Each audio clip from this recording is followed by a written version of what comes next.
autores e dos editores, mas é importante ressaltar que o resultado dessa ação é a constituição de um texto não somente enciclopédico, mas também bastante descritivo. Eu voltaria àquela observação que eu fiz, acho que isso também faz parte de uma ausência de discussão nossa sobre questão de seleção de conteúdos no ensino de história. Em termos de arquitetura da informação, por outro lado, consolidou-se um padrão onde o recorte da narrativa principal, tornada aparentemente antiquada, foi entremeado por uma série de seções que exploram determinadas habilidades, evidentemente indicadas pelo edital. Há também uma questão da própria linguagem, uma cultura sobre a linguagem, né? Os livros, eles tentam cada vez mais se parecer com a linguagem do computador, em que você tem o texto principal e tem links, né? E tem aquela série de boxes que é onde vão se colocando essas necessidades que o edital apresenta. O resultado dessas práticas são coleções, em geral, bastante semelhantes umas às outras, ou seja, coleções que vão do ensino fundamental ao médio, desprovidas de identidade teórica, pedagógica e historiográfica. Dessa forma, autores e editores não somente desprezam as liberdades prescritas pelo edital, a gente não necessitaria de ter um modelo, como também empobrecem a historiografia didática, reforçando uma antiga e pavorosa máxima, a de que todos os livros didáticos dizem a mesma coisa. Isso é muito ruim, a gente não tem propostas diferenciadas nos livros e isso não pode ser imputado ao edital, porque o edital ele pode ter levado, mas ele não obriga a isso. O manual do professor mudou, né, em geral para melhor, né, ampliou-se o espaço para a orientação do livro do aluno para além das respostas. Questões-chave para o ensino, como a avaliação, foram incluídas, além de terem sido transformadas em veiculadores de excertos de textos acadêmicos que servem à formação continuada do professor. Por outro, a mesma coisa que aconteceu com as coleções, a gente vem vendo em relação aos manuais. Há uma cristalização que já toma conta desses artefatos, que infelizmente ainda são compostos como apêndices do livro do aluno. Os tópicos sobre ideia de história, aprendizagem, metodologia, avaliação começam a assemelhar-se de uma coleção para outra, e a questão da progressão das aprendizagens, ou seja, dos vários critérios de distribuição de conteúdos, para além da simples ordem cronológica, sequer tem sido ensaiado. O livro de história do 6º ano é absolutamente o mesmo livro de história do ensino médio, do 1º ano, do 2º ano, com a diferença de que ele tem uma fonte menor e tem menos imagens, mas você não tem nenhuma discussão sobre progressão. A gente ensina as crianças do 6º ano do mesmo jeito que ensina o adolescente. Isso para a história é uma anomalia, é altamente contraditório e tal. E o pior, não há estudo sobre isso, não há estudo sobre progressão, não há reflexões sobre como fazer progressão em história. No que diz respeito à avaliação em si, o primeiro contato desses profissionais com o processo de avaliação não se dá sem conflitos. Compatibilizar ideais democráticos, pluralidade teórica e orientação inclusiva, né, universalizar a posse e o uso do livro didático para todos os escolares brasileiros, não é fácil e exige dos coordenadores uma boa compreensão desse contexto. A mesma exigência se estende para usufruir da erudição de grandes especialistas em determinados domínios da história e, ao mesmo tempo, fazer-lhes compreender que o livro didático, entre outras características, não pode ser uma apresentação resumida dos saberes de cada domínio de história. Então, a gente também tem que formar avaliadores, como o professor Ariel falou. Nós não estamos ali para dizer se o livro é bom, se o livro é ruim, a gente está para dizer se o livro atende àquelas especificações do edital. E usufruir dessa assessoria de pessoas altamente especializadas em determinados campos leva, às vezes, ao especialista a achar que ele vai procurar do livro com que ele trabalha. Esse é um problema que, além da mudança nos cursos de licenciatura em direção ao ensino de história, pode minimizar nos próximos anos. Nesse sentido, a academia cabe ações de duas ordens. No que concerne ao ensino, familiarizar os alunos com materiais didáticos corretos. Na pesquisa, transformar esses materiais didáticos em objetos privilegiados de estudo no interior dos cursos de história. Para além do que nós fazemos, eu, Elenice, Luiz, né, mas isso ser, Flávia, ser uma realidade em todo o curso. Além disso, partindo do conhecimento que tenham acumulado nas suas pesquisas, aliás, que as universidades têm acumulado nas suas pesquisas, as instituições superiores de história podem contribuir, sobretudo, no que diz respeito à produção de histórias locais. As nossas universidades são o maior locus de produção de história local e nós não temos isso para os livros regionais. Os livros regionais, infelizmente, ainda continuam bastante atrasados sobre isso. Claro que para isso a gente precisaria, a gente tentou fazer um edital específico da CAPES, um MEC, para financiamento desses materiais, porque a gente entende, pelo menos eu e a professora Marisa, de Geografia, a gente trabalhou muito nisso. O Marcelo vai estar aqui amanhã, ele deve falar para vocês sobre isso. Nós chegamos a rascunhar, junto com a CAPES, um edital específico para as universidades, para que a gente produzisse livros didáticos regionais, porque é lá que está a maior produção sobre esse conhecimento, mas as nossas editoras, nem os nossos editais, dão condição da gente pensar na elaboração de um livro, que precisa de equipes diferenciadas, precisa de uma estrutura diferenciada. Então essa foi uma coisa que a gente tentou e infelizmente não chegou a finalizar. Marcelo trabalhou muito com isso, conosco sobre isso. O período que Marcelo passou na Secretaria da Educação Básica foi muito produtivo, porque ele estabeleceu, por exemplo, um diálogo muito bom com a Secretaria de Educação à Distância, que era o professor aqui, né, que coordenava. Então, foi muito bacana esse período, né? E o ministro Fernando Haddad também tinha um tipo de gestão muito específico e isso favorecia muito a gente pensar esses materiais. É da aproximação entre teoria e prática que pode surgir a compreensão acerca da variedade de formas de gerenciamento da escolha e uso dos professores e, concomitantemente, a criação de alternativas à padronização do livro didático por parte dos autores e editores. Né? Os autores e editores não vão modificar, não por eles mesmos. Né? Eles estão ganhando dinheiro deles com esse modelo de livro, eles não vão fazer diferente. Né? Então, não dá para a gente pensar que dentro do capitalismo, uma empresa capitalista vai fazer isso. Né? Portanto, não há uma única solução, ou não há a solução para os problemas da qualidade do livro didático, simplesmente porque é impossível sanar todos os óbices relativos à cadeia produtiva, aos usos efetuados pelos professores e alunos, às condições nas quais operam os sistemas federais, estaduais e municipais de educação, aos interesses da mídia e do mercado, aos ideais dos historiadores e teóricos educacionais.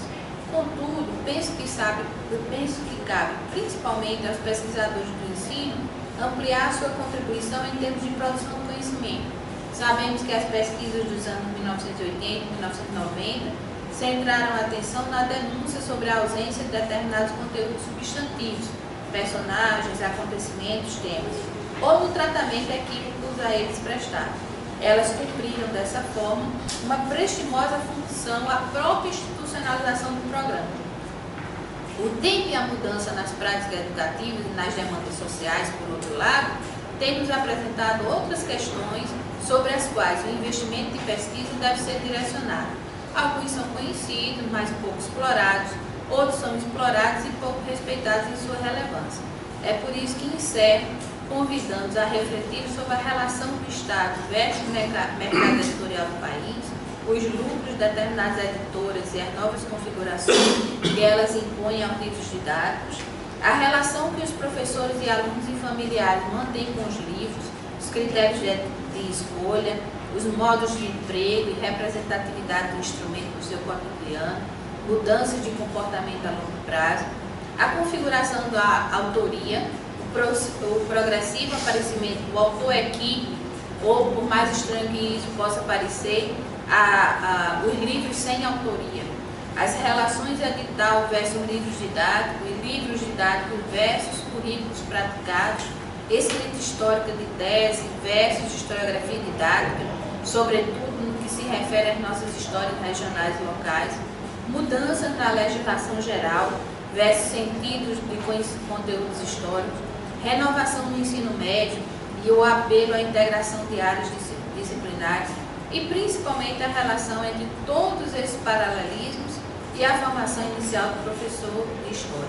Penso que a reflexão sobre esses pontos e a ampliação do investimento da pesquisa histórica na área do ensino serão os grandes contribuintes em futuro breve, no sentido de fazer um livro didático de história do Brasil cada vez melhor e presente no dia a dia da escolarização de todos os brasileiros. Estamos em tempos sombrios, portanto, o momento não é de sair do campo, é ir para a luta e sempre à frente. Hoje nós recebemos uma mensagem do professor Fernando Pena, avisando que foi constituída uma comissão especial na Câmara dos Deputados para analisar o projeto Escola Sem Partido, com a ampla maioria dessa comissão formada por seus defensores, com um convidado especial, que é o autor do projeto, o advogado Najib. Isso nos chama a atenção mais uma vez do quanto nós precisamos ir para o campo de luta, e a questão do livro didático é um momento fundamental para isso. Então, primeiramente não foi fora Temer, porque todas essas palavras que eu disse têm fora Temer explícito. Esse governo não nos representa, é um governo golpista que nós temos que tirar com a força que os profissionais de história sempre tiveram e hão de continuar a ter. Pela atenção, muito obrigada.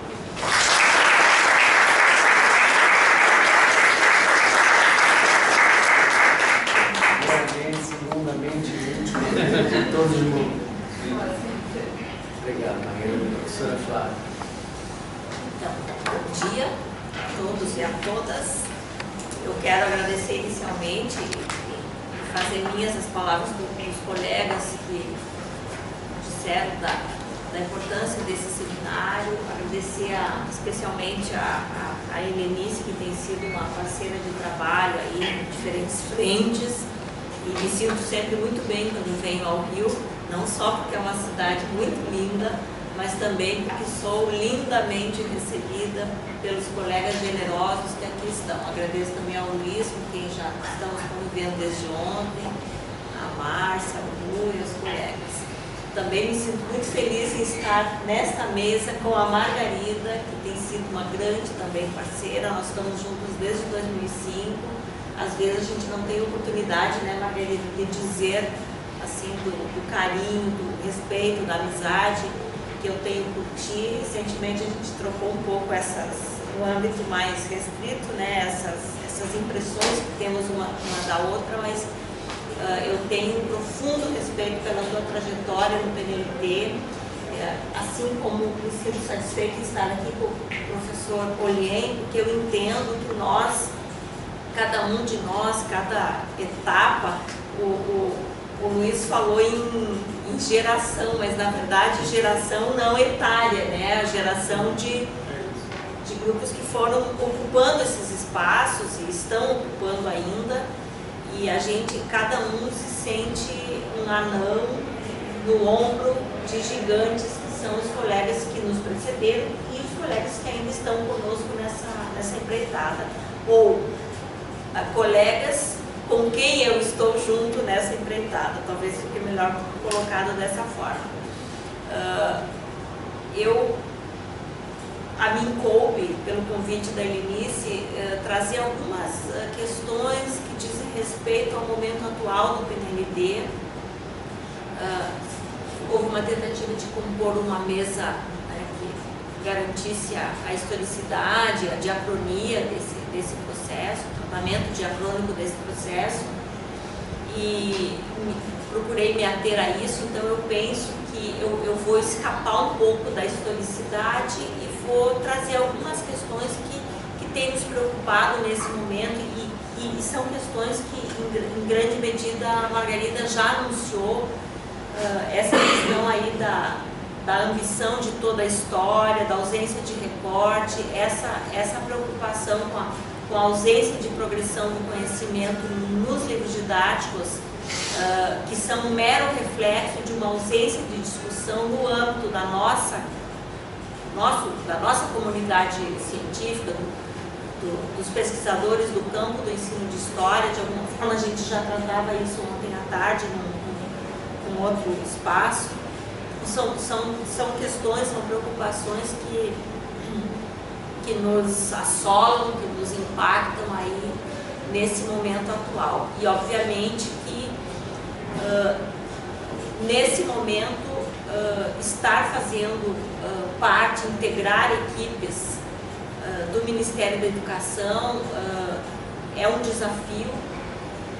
É um desafio que nos tem feito pensar, com outros colegas que têm trabalhado, têm atuado no PNLD, é de que ficaria bastante confortável nós nos afastarmos do processo e não enfrentar, e não fazer esse enfrentamento por dentro.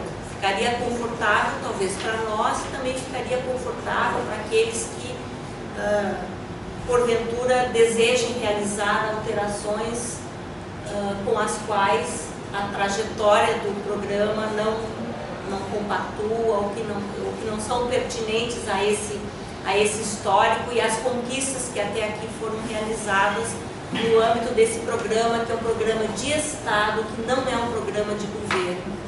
Então, a nossa posição é de ficar integrando essas equipes e constituir resistência no sentido de enfrentar qualquer tentativa que represente retrocessos do PNLD, retrocessos do âmbito das discussões de gênero, retrocesso nas políticas afirmativas, retrocesso no tratamento historiográfico de temas que nos são importantes na comunidade de pesquisadores do ensino e da história, sobre os quais nós não aceitaremos retrocessos de visões que não representam o momento atual do conhecimento histórico e da pesquisa historiográfica e, obviamente, das questões socialmente vivas, né, que nos afetam e que nos importam,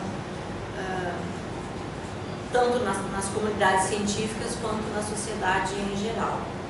Então, essa é a leitura que temos feito e é desse lugar que eu falo hoje como comissão técnica do ensino médio, do PNLD, uma comissão técnica que tem uma portaria instituída no âmbito, enfim, institucional, legal, no Diário Oficial da União, e até o momento não houve nenhuma tentativa de instituição. A comissão técnica dos anos iniciais é a professora Sandra Regina Ferreira de Oliveira da UEL, a comissão técnica do ensino fundamental anos finais é a professora Ana Maria Monteiro da UFRJ, e eu estou há 3 edições, essa é a terceira, esse ano é a terceira edição, que eu estou à frente da comissão técnica do ensino médio. Fui um tempo concomitante ao trabalho da professora Margarida, comissão técnica do ensino médio, e agora então estou atuando juntamente com a professora Sandra e Ana Maria. Então, também vou me ater ao texto, porque professores são prolixos, professores, quando se veem diante, né, de uma mesa e de um grupo de interlocutores, fica todo assanhado, né, esse professor, e eu não fujo disso. Então eu vou tentar me ater ao texto e, se não for possível eu chegar até as últimas considerações, talvez você faça o teu corte aí e fica para outro momento, fica para a própria elaboração final do texto, não é, que nós vamos ter uma produção desse evento, desse projeto, enfim, da Helenice. Eu intitulei a fala aqui e espero manter esse título no texto final. Eu intitulei o livro didático de História e suas imperfeições, impactos do PNLD após 20 anos. Eu me proponho a pensar um pouco o PNLD hoje, nesse momento. 20 anos, porque eu considero o marco de 95, o marco da reconfiguração propriamente desse modelo que temos hoje de PNLD, e 97 ali que foi a primeira avaliação. Então 20 anos, porque eu me situo entre 95 e 97. Para explicar a presença do adjetivo imperfeições, que trago no título, eu tomo a análise de 3 pesquisadores colombianos, que é Mendoza, Pedraíta e Cortés, num livro que eles intitulam Saber e Avaliação de Livros de Texto Escolar, uma ferramenta de reflexão e ação. É uma produção de 2009. Esses autores caracterizam os livros de textos escolares a partir de 3 imperfeições: as imperfeições necessárias, as imperfeições inerentes e as imperfeições contingentes. Com essa arquitetura argumentativa, esses autores querem mostrar que, a despeito de os livros didáticos constituírem uma herança secular nos contextos educativos em todo o planeta, não está necessariamente garantida a sua perfeição, entre aspas, nem mesmo esta suposta perfeição estaria garantida mediante processos avaliativos sistemáticos como este que nós temos no Brasil, que é, como sabemos, o maior programa que conhecemos hoje no nosso planeta a respeito de avaliação de livros didáticos. E também eu achei importante essa argumentação dos autores em torno das imperfeições, porque eu acho que é necessário, quando a gente toma o livro didático como objeto de estudo, é importante a gente não reificar esse objeto, a gente tomá-lo como um objeto que precisa ser entendido do seu tamanho, no seu lugar, com as suas próprias condições de desenvolvimento e de impacto. Esses autores dizem que os livros contêm definições necessárias, e eles argumentam que é para resguardar a razão de ser do professor, para respeitar sua liberdade pedagógica, para que o aluno não possa aceder diretamente ao saber veiculado pelo texto escolar, porque eles entendem que o texto escolar é um texto mediado pelo professor, e o professor é o mediador decisivo desse texto, para que não perturbe o trabalho docente, impondo-lhe outra rota ou destituindo o lugar desse professor como fonte de saber escolar, como fonte do saber.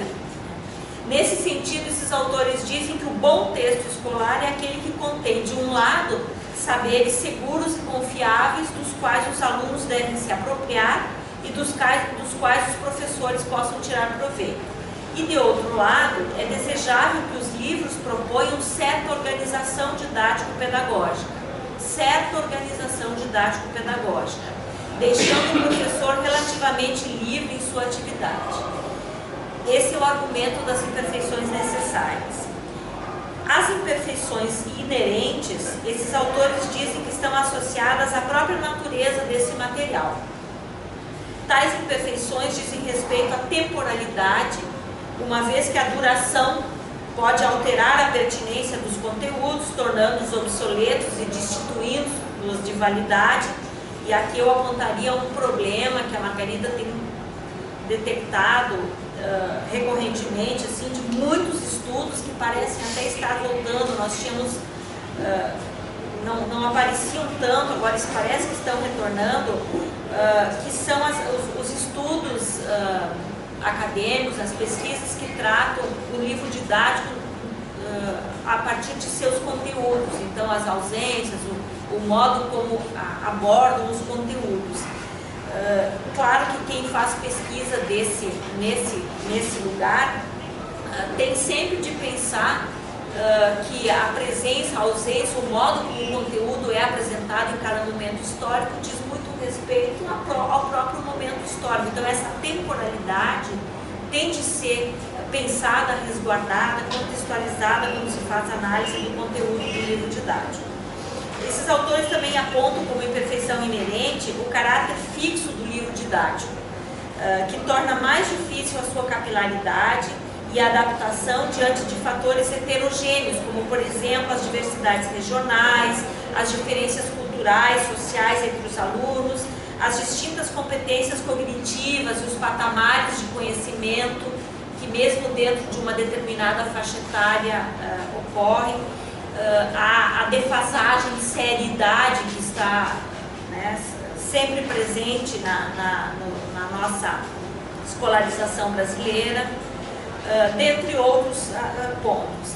Também é destacado pelos autores, como decorrência da diversidade do público a que se destinam os livros, sua desconexão com a vida cotidiana dos estudantes, com suas experiências familiares e sociais, uma vez que se trata de um material genérico, elaborado para um universo amplo de estudantes. E no rol das imperfeições contingentes, os autores destacam as condições de produção dos livros escolares, sua configuração material e editorial. Há que se reconhecer que o livro didático responde às mais diversas necessidades e demandas. Trata-se de um produto do e para o mercado, que se insere no campo da concorrência comercial, que precisa ser atrativo, escolhido, consumido, do ponto de vista do capital. Trata-se de um material que necessita responder às políticas educativas e curriculares do Estado e também às expectativas formativas da sociedade. Trata-se de um instrumento que dialoga com a produção científica, com a ciência de referência, né? Por isso não pode perder de vista os percursos dessa ciência de referência, nem tampouco ignorar a autoridade intelectual exercida pelos especialistas. E isso do ponto de vista das imperfeições contingentes. A questão da escola, da cultura escolar e do livro didático eu abordo depois. Então, eu não quero dizer com isso que o livro didático tem de ser aceito tal como ele é.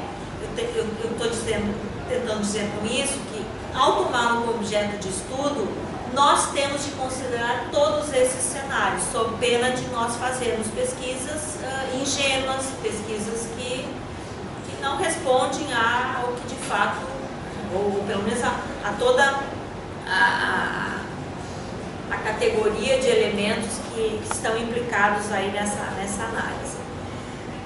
A presença da história como conteúdo escolar entre os estudantes brasileiros, e não só, que os estudos de colegas de outros países têm mostrado isso, está amplamente condicionada pelos livros didáticos e pelo uso que os professores fazem deles.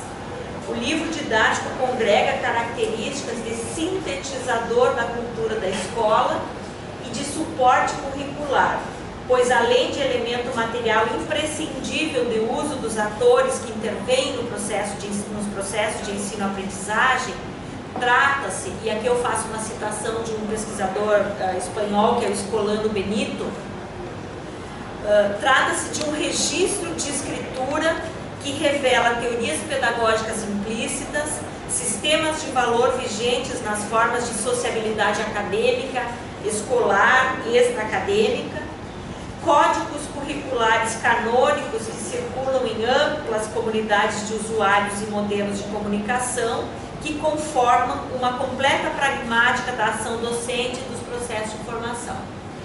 Com base nessas características, o livro didático, e aqui também a gente poderia dizer os sistemas apostilados, portanto o mercado editorial, tem assumido no Brasil, sem nenhuma dúvida, o papel de currículo editado, especialmente no nosso país, onde há mais de 2 décadas não se tem um currículo oficial prescrito, um rol de conteúdos obrigatórios.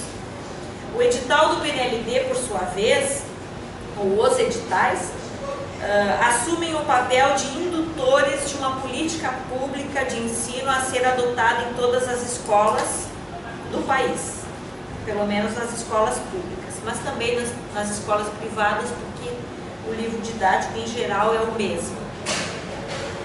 Quando estabelece as diretrizes que a obra deve satisfazer para ser aprovada no processo de avaliação do programa. E aqui eu entro numa questão que a Margarida já tocou e que tem nos preocupado muito e que nós temos tentado encontrar caminhos nos editais para superar, para vencer esse problema. Nós temos atualmente em torno de 20 coleções disponíveis no mercado em cada segmento. São 2 dezenas mais ou menos que circulam no ensino fundamental, anos finais, e 2 dezenas para os anos iniciais. Na prática, essas 40 coleções pouco se diferenciam entre si, em termos de estrutura curricular, em termos de organização editorial, em termos de projeto gráfico, em termos de abordagem metodológica. Temos mais do mesmo. Talvez nós não tenhamos 3 coleções de livros didáticos que efetivamente se diferenciem entre si. Então, quando os professores tomam o guia de livros didáticos e dizem as resenhas não nos ajudam a escolher os livros, nós usamos a escolha física pelos livros que as editoras mandam, nós estamos entendendo que tem a parcela de responsabilidade sim da avaliação, das resenhas e do guia, mas tem também esse engessamento dos livros didáticos que não se diferenciam entre si. Então é difícil falar diferentemente de produtos que são praticamente iguais. As 4 maiores editoras, Ática, FTD, Moderna e Saraiva, que algumas delas compõem inclusive um conglomerado comercial, essas 4 editoras respondem por mais de 65% dos livros, do total de aquisições do ano de 2015. No PNLD anterior, que é o PNLD 2015, que a avaliação foi feita em 2013, 2014, nós tínhamos 75% do conjunto de livros aprovados nas mãos dessas editoras. Ou seja, isso significa que são livros feitos por equipes, pelas mesmas equipes, praticamente, né? Em épocas que o texto, o livro autoral está cada vez mais em desuso. Há que se destacar também ainda a amplitude que os programas de material didático assumem na atualidade no Brasil, tornando o nosso país o maior comprador de livros didáticos do mundo, mobilizando em torno de 1 bilhão e 300 milhões de reais anualmente. Se a gente pensar assim, isso tudo para livro didático, a gente pode pensar que é muito dinheiro, mas se a gente pensar no PIB brasileiro e no montante que é dedicado à educação e no montante que é desviado em, vocês sabem o quê, nós podemos dizer que é um valor irrisório diante de um contingente populacional escolar que é de 54 milhões de pessoas. Nós temos no Brasil, na educação básica, 50 milhões de estudantes. Não estou contando aqui a educação superior, obviamente estou falando só da educação básica. Isso significa uma população e meia inteira da Argentina, significa aí quase 3 populações inteiras do Chile, significa quase uma população inteira da França. Isso tudo está dentro da escola do Brasil. Bom, o tempo que falta eu vou dividir em dois dois assuntos aqui, duas abordagens. Uma é das transformações, conquistas e avanços do livro didático nos últimos 20 anos, e outro é das lacunas, desafios que a gente tem aí para enfrentar. Se for possível, eu quero tratar de 3 elementos pontuais, que é da escrita do livro didático, da escrita da história no livro didático, das condições da escolha e dos critérios de escolha das obras junto aos professores. Se não for possível, isso fica para o texto daí. Então, em relação às transformações, conquistas, avanços do PNLD nos últimos 20 anos. Desde o ano de 94, 95, especialmente o ano de 94, existem critérios para análise e seleção de livros didáticos no PNLD, os quais foram inicialmente expressos no documento que o professor Olhem citou, que são as definições de critérios para avaliação dos livros didáticos, português, matemática, estudos sociais e ciências. É um documento público também que nós temos, está disponível também online, e que foi aprimorado depois naquelas recomendações lá de 2010. Ao longo desses últimos 20 anos, a nossa área acumulou larga experiência na formulação de editais e na operacionalização dos processos avaliativos.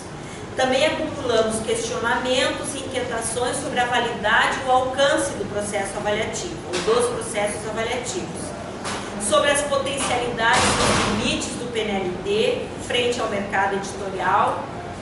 E essa é uma relação sempre muito tensa, é sempre um jogo de forças que precisa permanentemente da demarcação dos diferentes lugares, sobre o diálogo do PNLD com a ciência de referência. Essa também é uma relação complexa, é uma relação tensa, que eu quero aprofundar um pouquinho. No que diz respeito à definição de critérios para a qualidade do livro didático de história, a Margarida já mencionou que a nossa área não tem posicionamentos quanto pelo menos não tem posicionamentos consensuados, né? Porque eu estou falando aqui em consensos mínimos, em consensos possíveis, sobre o livro didático, sobre o que é um livro didático de qualidade, sobre a estrutura curricular da história, sobre as possíveis metodologias ou as metodologias que nós hoje adotamos como válidas, legítimas na nossa área, e muito menos sobre as questões da progressão do conhecimento histórico. Com isso, o livro didático, como bem disse a Margarida, do ensino fundamental e do ensino médio, não guarda nenhuma, e eu posso dizer, com base em 2 estudos iniciais que fiz com uma colega de Londrina, com a Sandra Oliveira, não guarda nenhuma relação de complexificação, de graduação em relação aos 2 níveis de ensino. Nós repetimos no ensino médio, com uma letra menor, com as mesmas imagens, muitas vezes em 50% de alguns livros que nós analisamos, com as mesmas palavras, assim, com a mesma escrita. Nós repetimos no ensino médio o livro do ensino fundamental. Nós, no caso, os autores, as editoras. Nós analisamos 5 coleções e em todas elas nós identificamos 90% de igualdade, né, entre os 2 níveis, na sequência, na seleção, e 50%, em torno de 50% de igualdade, 40%, 50% na escrita. Obviamente que mudando a ordem dos parágrafos e as palavras iniciais e finais. Então, também avançamos e temos acumulado expertise no que diz respeito às diferentes condições restritivas, obstaculizadoras de avanços na qualidade do livro didático. Eu quero dizer assim que nós avançamos, nós acumulamos preocupações, inquietações não necessariamente nós produzimos efetivamente, quer dizer, nós produzimos mais questionamentos, né, do que propriamente definições. O trabalho realizado até aqui nos permite inferir que houve notórias melhorias no processo avaliativo alavancado pelo PNLD. Destaca-se os status alcançados pelo programa como política de Estado e não como política de governo, e é nisso que nós agora nos abraçamos, né, nesse momento. A criação de diretrizes consistentes e transparentes para a avaliação de livros didáticos não é ao gosto dos avaliadores, não é ao gosto dos especialistas, não é ao gosto dos professores. É a partir das diretrizes que são instituídas nos editais. A formação de equipes avaliativas que atendem à diversidade regional, nacional, composta de professores de educação básica e da educação superior de diferentes regiões do Brasil. Isso nós temos avaliado como um avanço importante e também estamos muito implicados em manter essas prerrogativas. A presença de especialistas, tanto da área da história quanto do ensino de história na avaliação, nós temos avaliado como importantes. Quanto aos livros, visualiza-se como avanços a minimização de erros conceituais, a supressão de situações de estereótipos e preconceitos, os avanços também na atualização de conteúdos, o aperfeiçoamento na produção gráfica e visual dos livros. Nesse particular, mudanças de concepção editorial trouxeram recursos de outros meios de comunicação visualizadas em páginas que contêm textos mais breves, intercalados por muitas imagens, mapas, atividades, quadros, tabelas, resumos. O modelo clássico de livro didático em que o texto ocupava o lugar central cede lugar para um estilo mais polifônico, com um conjunto de elementos que enriquecem a narrativa histórica principal, e isso acabou por isso que a gente pode avaliar como um avanço importante, acabou por criar um outro problema, que essa polifonia, ela está mal resolvida no livro hoje, porque o texto didático principal ele guarda uma organização, uma estrutura muito rígida, muito arcaica até do ponto de vista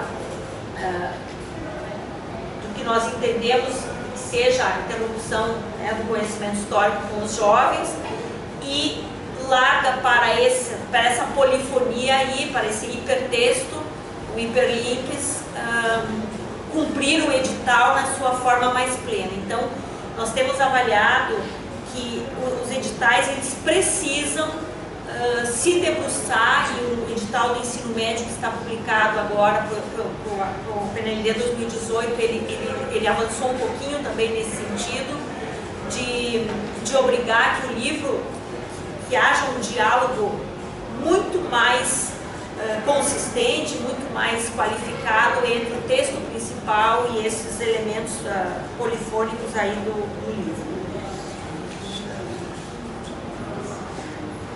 Eu queria 5 minutos. Tá. Tem-se o cotejo de versões historiográficas, a incorporação de excertos de obras de autores acadêmicos e a ênfase no trabalho com múltiplas temporalidades, no esforço nem sempre bem sucedido de focalizar temáticas para o estudo do passado a partir de questões e problemas do tempo presente. O que eu estou apontando aqui como avanços, na verdade, são ainda dilemas, mas que avançou-se um pouco nesses campos aí.